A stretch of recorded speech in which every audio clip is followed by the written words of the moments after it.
Assalamualaikum warahmatullahi wabarakatuh. Selamat sore teman-teman semuanya. Perkenalkan, nama saya Layal Majana dengan NIM 132510184 dari kelas M251C.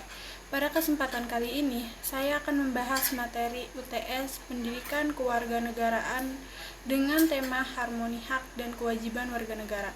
Sebelum saya mulai, saya mau tanya sedikit nih, siapa di sini yang pernah merasa kesal karena lingkungannya kotor atau jalanan rusak? Pasti pernah kan ya? Tapi coba kita pikirkan sebentar saja. Apakah kita sudah ikut menjaga lingkungan? Apakah kita sudah menjalankan kewajiban kita? Nah, dari pertanyaan sederhana itu, kita masuk ke topik hari ini, yaitu harmoni antara hak dan kewajiban warga negara. Pertama-tama, definisi dan konsepnya. Teman-teman, dalam kehidupan sehari-hari kita semua punya hak dan kewajiban kan? Nah, hak itu adalah sesuatu yang kita terima.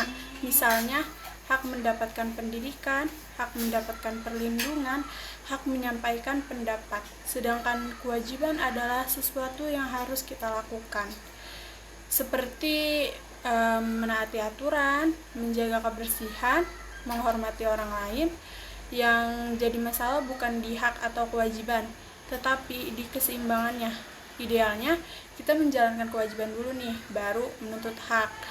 Kalau tidak seimbang, maka akan muncul masalah di masyarakat.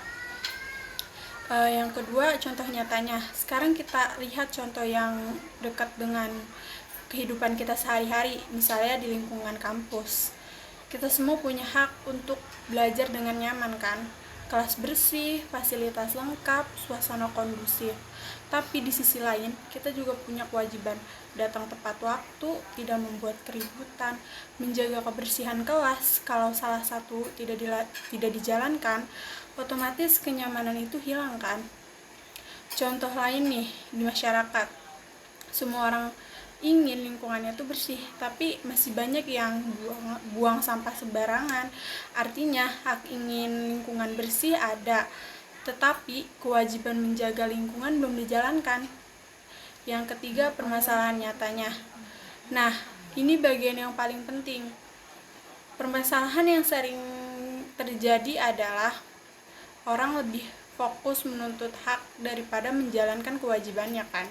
Contohnya nih, ingin jalan bagus tapi tidak mau bayar pajak, ingin pelayanan baik tapi melanggar aturan, ingin lingkungan bersih tapi tidak menjaga kebersihan. Kalau kita lihat dari dalam, ini bukan cuma masalah individu, tapi juga sudah terjadi kebiasaan di masyarakat. Bahkan kadang kita sendiri tidak sadar melakukan hal itu. Coba jujur deh, pernah tidak kita buang sampah sembarangan atau melanggar aturan kecil? Hal-hal kecil seperti itu kalau dibiarkan lama-kelamaan jadi kebiasaan kan? Nah, yang keempat itu ada analisis. Kalau kita analisis, masalah ini terjadi karena beberapa hal. Kurangnya kesadaran diri, kurangnya kedisiplinan, dan kurangnya pendidikan karakter. Selain itu, ada juga faktor lingkungan. Kalau lingkungan kita terbiasa melanggar aturan, kita juga jadi ikut-ikutan kan? Nah, yang kelima itu kritik dan solusinya.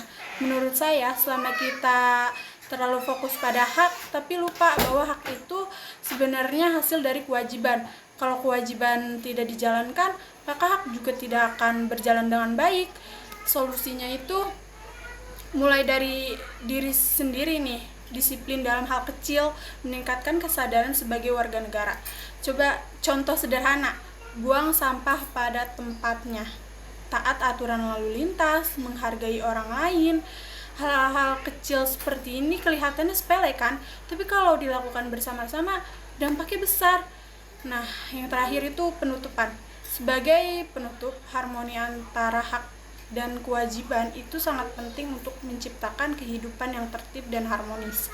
Kalau kita ingin mendapatkan hak kita, maka kita juga harus menjalankan kewajiban kita juga kan. Dan perubahan itu tidak perlu menunggu orang lain, cukup mulai dari diri kita sendiri. Karena masyarakat yang baik berasal dari individu yang sadar akan tanggung jawabnya. Terima kasih atas perhatiannya. Mohon maaf bila ada salah kata. Kurang lebihnya mohon maaf. Wassalamualaikum warahmatullahi wabarakatuh.